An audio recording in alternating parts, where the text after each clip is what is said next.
Hi there, my friends. This is Rick. I'm doing an objective, subjective, however you want to call it, video on the CA9. This is CA9 made by Christiansen Arms. There aren't really any videos out there other than a few rolling around, but there aren't really many videos. And maybe I'm starting to understand why. My experience with this gun from the get-go, I can tell you, is not very good. I'll tell you a couple of reasons throughout this video, and I'll try to be fast and not waste too much time. The gun is clear. I have cleared it for those that are interested in before doing the video. Nothing in the chamber. Nothing inside. All right, gun is cleared. And so the first gripe I have with this gun was when it came in, it had a bad trigger. This is not the original trigger that comes with. It comes with a Trigger Tech drop-in trigger. And right out of the box, I load up my magazine with some, just basically what could be a clean round, not necessarily, but a decent ammo. So pull the trigger, nothing happens. I'm like, okay, what's wrong? Contacted Christiansen Arms. They proceeded to go ahead and replace the trigger. Fairly quick turnaround, 10, 12, 15 days, somewhere around that. And got the gun back.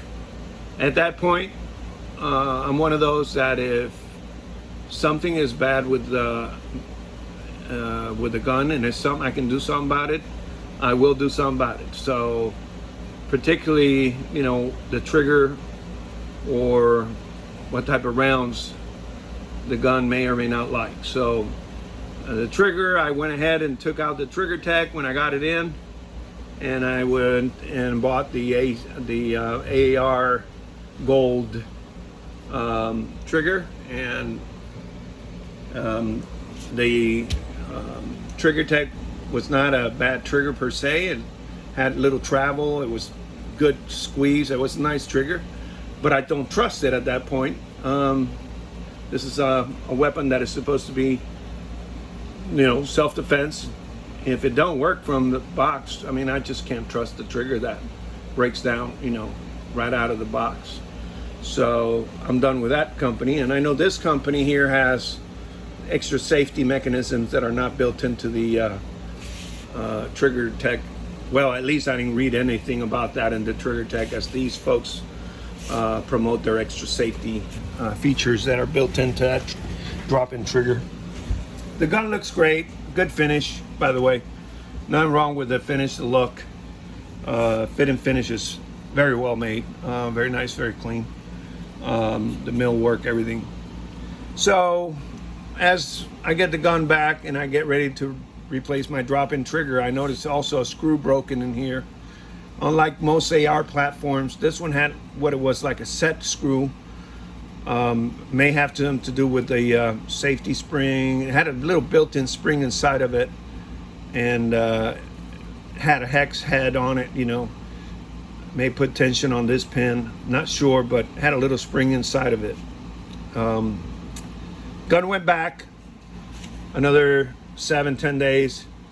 I get the gun back, and now I'm ready to put some rounds through it finally with this new trigger. I go out there and I shoot it, and I'm shooting these rounds here, and no problem. Dropped about 150 rounds, no issue. That being said, now I'm going to go ahead and load it up with some safety, some more of what I call self-defense rounds, and I choose to put the critical defense rounds because that's what I run on my SIGs, and you guys are familiar with this round, and it fits well in any other gun that I have.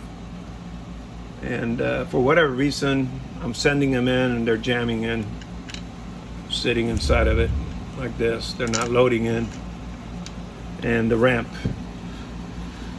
So this morning I called Christiansen Arms and I said, hey man, what's the deal with this gun? Is there any particular ammo, like maybe a Federal 157 grain HHP that I should be loading in this gun or something, because it does not like my critical ammo rounds? And the guy says to me, well, we discourage people from putting anything, no plus P's and no hollow points. That's right, no plus P's and no hollow point. I get the plus P part, that's fine, but no hollow point. I guess the design of the ramp is poorly made. That's my opinion. And this is all you can shoot through it. Little brass tip like that. If you want to shoot more than that, this is not the gun for you.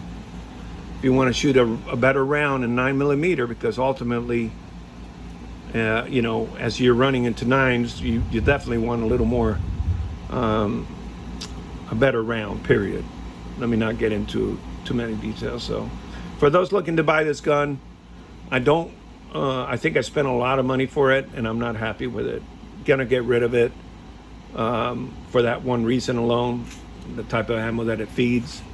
And I get it, mechanical things happen, but I lose trust on guns that cannot feed. I like guns that feed in there. Just about any ammo you can put in it, they'll spit it out. I need reliability when I'm looking at a gun, and fit and finish is not just everything for me, right? So if you have any ideas or any suggestions what other guns, pistols, 9mm, carbine you recommend, put them in the comments below. And no, I'm no expert. I'm not making any claims, so don't be too critical on this video. I'm just giving you a personal opinion. Thank you.